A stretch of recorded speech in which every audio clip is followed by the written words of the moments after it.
Hey guys, welcome back to today's second video. There's a link on screen right now to today's first video where I talk about possible Halo Wars 2 factions and heroes. It's a great video, I highly suggest checking it out. But in this video, we are discussing and breaking down yesterday's massive Halo Wars 2 gameplay pictures leak. So before we get started, I assume you've liked the video. If not, feel free to correct that now. Excellent, let's get started. So to begin, we have an expanded version of the picture of the cover art that I broke down the other day, and it reveals two major things. The first of which being this new brute vehicle that looks extremely reminiscent of the Reapers from Mass Effect. As of right now, we're really shooting in the dark and guessing what this thing actually does, but to me, it looks kind of like a transport unit of sorts. I don't know, I'm really just guessing here to be honest, we don't actually have any evidence for that whatsoever yet. The second thing is that these are in fact brutes on the left, and unfortunately not Flood as I pointed out before. This means that this weird missile pod vehicle is also very likely going to be a brute vehicle. So moving on, we get our first proper look at the gameplay, and holy shit is it an interesting look. First off, it seems that Creative Assembly are going for a mix of old and new Forerunner design, something that I'm definitely open to seeing. But I'm sure that's not what most of you are focusing your gaze upon. Up at the top we have the locust, and it does look very similar to before, but this time with a Jirohane spice added to it, making it look far more armoured and arguably even more intimidating. We also have the old ghost design being driven by an elite with the old Halo 3 style armour and anatomical design.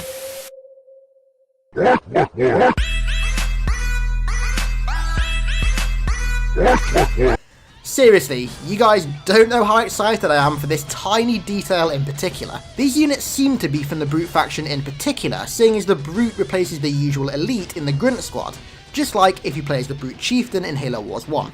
Next up, we have a still of a UNSC faction including a really nice array of units. Up top, we have our first in-game picture of the new Kodiak, or the cut Fox cannon from Halo Wars 1. Then we have Grizzlies, which is confirming their return, something that was expected seeing as they're kind of a staple of Halo Wars. Next to the Grizzlies are the standard Marine unit, followed by a Spartan holding a Spanker rocket launcher. Below that is the Warhog, which appears to be the new design, considering it has the metal frames on the outside.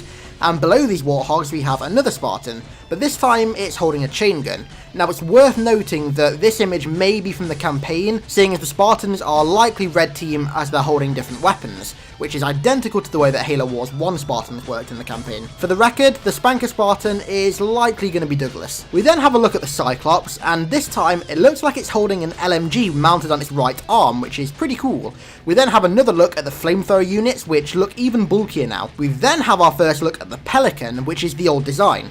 It also doesn't seem to be carrying anything, so maybe you can spawn them in now? I'd love that.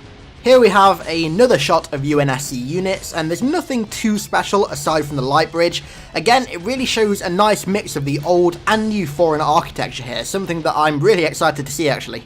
Now this picture is our first battle shot, and boy does it look good. Mostly the same units from the previous pictures here, however this picture does have the Wolverine.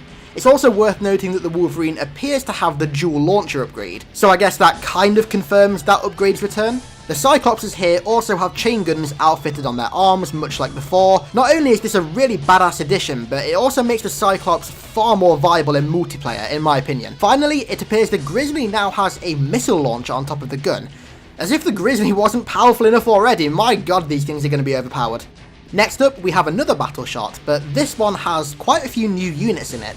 We can see the old elite design up top, along with hunters who seem to have a design that's an almost hybrid between Halo 5 and Halo Combat Evolved. We then have a new unit that looks kind of like a brute version of the Halo 5 Wraith, but it looks a little bit too small to be a Wraith. I don't know, I guess we'll have to wait and see. Arguably though, the most important feature in this picture is the wreckage on the right. It definitely looks human, so this begs the question, does the Spirit of Fire crash on the Ark? Maybe it's just wreckage from the Battle of the Ark during the Human Covenant War, but either way, that's really intriguing. In this picture, we get a look at two returning units, the Hornet and the Vulture. Now the Hornet looks incredibly streamlined, and the Vulture just looks badass. It looks relatively identical to before, which is great, and it's still got the old UNSC logo painted on it. Also, next to the Halo 5 Forerunner-esque pad, it looks like we have our first look at the Halo Wars 2 resource crates. Interesting. Next up, another battle shot with a really cool looking explosion. The explosion looks like it's coming from a pad of some sort, maybe a structure pad?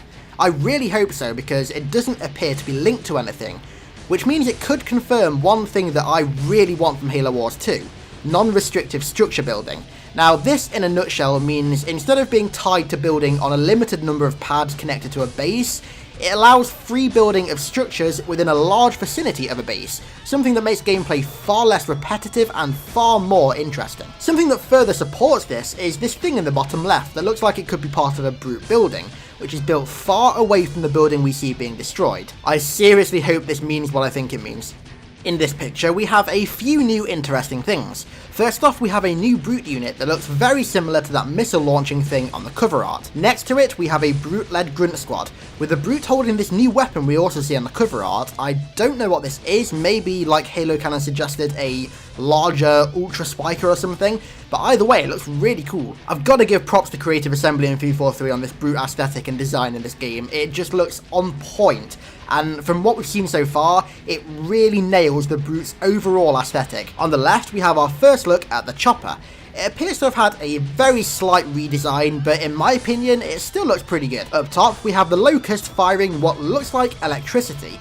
Now, this wouldn't surprise me at all if it was an upgrade for it, as in Halo Wars 1, the brute shots can be upgraded to have electricity in the grenades, so electricity seems to be a continued feature in the brute's weaponry. In the centre, we also have another great example of a nice mix between new and old Forerunner designs. Next up, we have a look at a small UNSC army. Now, there's nothing noticeably new here, but I just wanted to take the time to point out how nice the environment looks.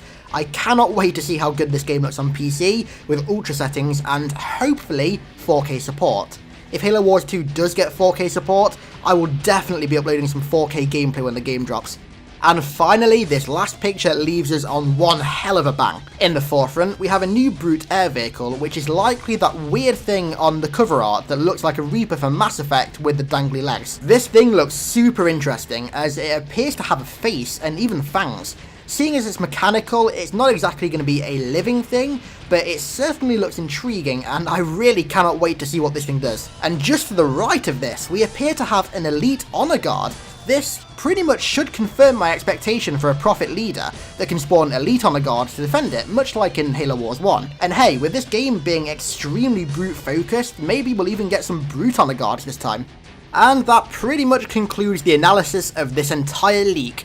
Don't forget that the Halo Wars 2 open beta starts on Monday the 13th of June. I will for sure be streaming it on Monday night after Halo's E3 conference, which is when I'm guessing it's going to go live, so expect to look out for that. Tomorrow I'm going to have my Halo at E3 predictions video out, regular time, tomorrow afternoon. Look forward to it, and I will see you then. Thanks a lot for watching, and I'll see you tomorrow.